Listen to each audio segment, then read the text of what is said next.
guys, this is HP all-in-one and we are upgrading the RAM. You can see that.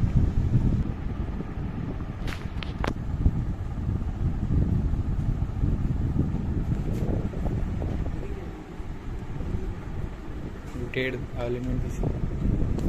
See this sticker, remove this. You can see that. Remove this white color rubber. देखिए ये रहा एक हमारे पास piece जो कि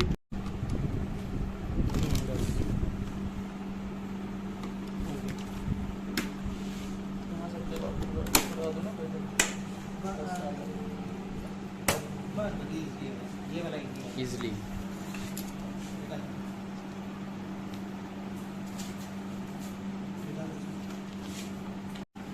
carefully.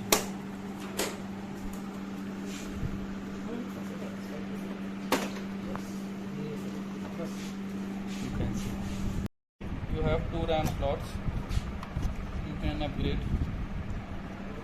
You can populate both the DIMM slots by DDR4 RAMs with having FSB 3200. So this will support up to 3200 FSB and 64 GB of RAM. Put 2 RAMs in both the slots on one RAM. And please be very careful when you are opening this. It's a tricky machine and I have seen this kind of machine after a long time.